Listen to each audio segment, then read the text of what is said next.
Bonjour à tous. Christophe Gauthier, je suis bien content d'être avec vous aujourd'hui. Merci là, à l'IUJD pour l'occasion. Merci également aux autres conférenciers.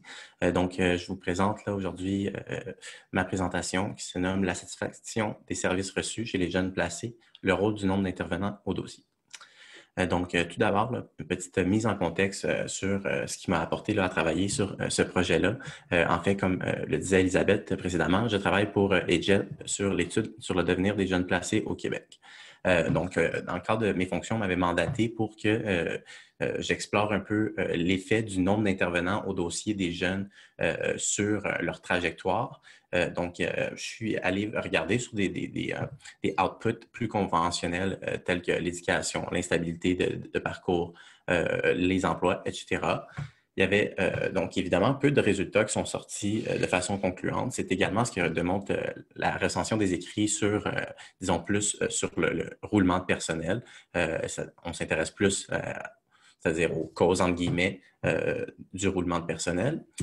Par contre, je suis allé un peu puiser dans mes expériences professionnelles à la protection de la jeunesse pour voir qu'est-ce que pourrait engendrer, disons, un nombre élevé d'intervenants dans la vie d'un jeune ou d'une famille de la protection de la jeunesse. De ce que je me suis souvenu, en fait, moi, je suis rentré à la protection dans la jeunesse sur un caseload où est-ce que je reprenais l'entièreté des familles. Donc, j'étais nouvellement intervenant pour toutes ces familles-là. Puis, je sentais de façon générale une petite méfiance envers les services, une certaine frustration également. C'est ce que je suis allé un peu analyser à travers nos données EJEP. Les connaissances sur la satisfaction des services reçus en contexte d'organisme de la protection de la jeunesse. J'ai mis cette petite citation-là ici, tirée du mémoire de l'Ordre des psychoéducateurs à la Commission Laurent. Peu de milieux s'intéressent à des indicateurs qualitatifs orientés sur la satisfaction de la clientèle. C'est également ce qu'on constate là, dans le milieu de la recherche, de façon générale, quand on cherche à évaluer les services en protection de la jeunesse, on va s'intéresser à des indicateurs plutôt objectifs, c'est-à-dire la stabilité de trajectoire, l'éducation, la santé mentale et tout autre indicateur que vous connaissez bien et qui mérite tout à fait d'être analysé. Par contre, on prend très rarement en compte le point de vue ou la perception des usagers. Il y a un tout nouveau pan de recherche en sciences organisationnelles qui s'intéresse aux services sociaux, puis qui souligne l'importance de regarder la perception des usagers afin d'améliorer la qualité des services dispensés. De façon générale, au Québec, il n'y a pas grand-chose, il n'y a pas grand études qui ont examiné la satisfaction des services reçus. C'est principalement aux États-Unis. Il y a quand même quelques études là, qui ont traité de cette question-là de façon indirecte, en se questionnant sur l'expérience des jeunes et de leurs familles qui sont suivis en protection de la jeunesse. J'ai trouvé, par exemple, qu'une seule étude qui mettait en cause l'instabilité des intervenants dans les trajectoires de service des jeunes. C'était une étude là, qui était menée avec 11 participants qui se voulaient exploratoires et qui n'étaient pas nécessairement destinés à savoir si les familles étaient satisfaites des services reçus. Puis, de façon générale, il y a comme je disais précédemment, il y a des travaux qui s'intéressent sur le roulement de personnel, mais qui s'intéressent surtout aux causes et très peu aux conséquences. Donc, les causes, on le sait, c'est tout ce qui est lié là, aux difficultés de l'emploi, au stress, etc. L'objectif ici, c'était de déterminer si un nombre plus élevé d'intervenants au dossier était lié à une insatisfaction des services en contexte de la protection de la jeunesse. Je ne m'intéresse pas précisément au roulement de personnel, mais vraiment de façon générale, la quantité d'intervenants qu'un jeune va avoir vu dans sa trajectoire de service. Pour y parvenir, j'utilise évidemment les données d'EJEP. EJEP, en quelques mots, ce que c'est une étude qui s'intéresse à la période qui suit le placement lorsque les jeunes quittent les milieux de placement à l'âge adulte. C'est une étude qui a été menée vers 1100 jeunes âgés tout près de l'âge adulte, évidemment, et s'intéresse à tous les milieux de placement, donc centre d'adaptation, famille d'accueil, foyer de groupe, ressources intermédiaires. C'est des données qui sont longitudinales et représentatives, donc dans toutes les régions administratives du Québec. Donc, les variables qu'on a utilisées pour analyser cette relation-là, d'abord, le nombre d'intervenants, c'est une variable qu'on est allé chercher dans les données, excusez-moi, dans les données PIGE, dans les données administratives. Donc, ce qu'on a fait, c'est qu'on a additionné le nombre d'intervenants total des jeunes, peu importe le type d'intervenant, donc que ce soit des agents de relations humaines, des éducateurs, des intervenants à l'HBA, les intervenants en milieu de vie, puis les intervenants du programme PQJ. Donc, ce qu'on note en moyenne, c'est que les jeunes ont eu 17 intervenants enregistrés à leur dossier, ce qui est quand même beaucoup. Il faut se souvenir que c'est des jeunes qui étaient placés, donc par le fait, on avait quand même une historique là, assez importante en protection de la jeunesse. Pour ce qui est de notre variable qu'on tente d'expliquer, c'est-à-dire la satisfaction des services reçus, j'ai réussi à trouver deux indicateurs de ce concept-là, c'est-à-dire l'insatisfaction de l'expérience de placement puis l'insatisfaction de l'aide reçue par son intervenant. Donc, je ne vais pas vous indiquer comment on a codifié, mais de façon générale, ce qu'on observe, c'est que 27 de nos jeunes se disaient insatisfaits de leur expérience de placement, alors que 19 des jeunes se disaient insatisfaits de l'aide reçue par leur intervenant.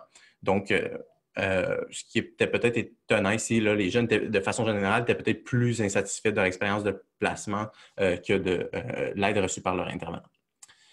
Et donc, par la suite, on a croisé ces deux variables-là, évidemment.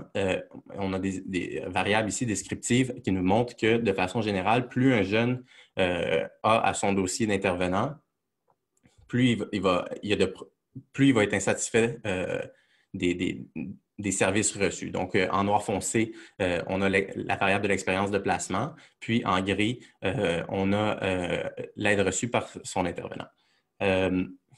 Donc, c'est difficile à dire, mais il semble avoir, là, à un certain moment où est-ce qu'on voit que ça semble augmenter de façon considérable, soit après 20 intervenants. Donc, impossible de dire concrètement c'est où, mais donc, il semble avoir cette tendance. Par la suite, on a des modèles de régression là, pour prédire l'insatisfaction. Évidemment, je vais tout vous passer ça. L'important, c'est de savoir qu'on a contrôlé pour d'autres variables qui seraient susceptibles d'influencer la satisfaction des services, c'est-à-dire aussi le nombre de changements. C'est deux variables qui méritent d'être différenciées. Donc, ici, on a les probabilités prédites d'être insatisfait de son expérience de placement. Donc, avec nos deux indicateurs, évidemment, on voit que l'insatisfaction de l'expérience de placement est plus élevée pour l'expérience de placement. Mais on voit quand même que plus un jeune a un nombre important d'intervenants à son dossier, plus les probabilités d'être insatisfait de son expérience sont élevées, que ce soit de l'expérience de placement ou de l'intervenant. Donc, évidemment, il reste à interpréter cette relation-là. Je pense que pour ce qui est de l'expérience de placement, il y a peut-être une certaine méfiance qui se construit de façon générale envers les services au fur et à mesure qu'un jeune accumule des intervenants à son dossier. Puis, il y a très certainement peut-être une difficulté là, d'établir une alliance thérapeutique avec son intervenant ou une relation de confiance aussi avec son intervenant. Donc,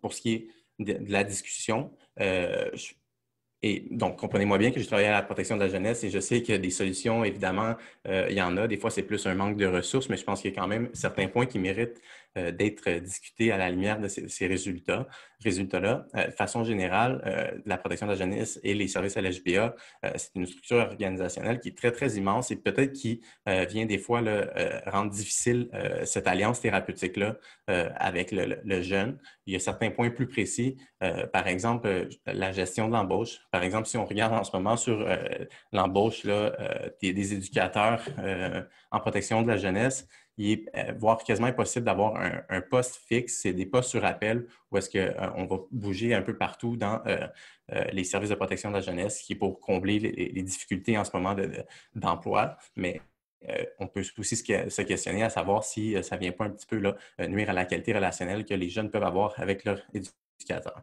Il y a la question des étudiants, évidemment.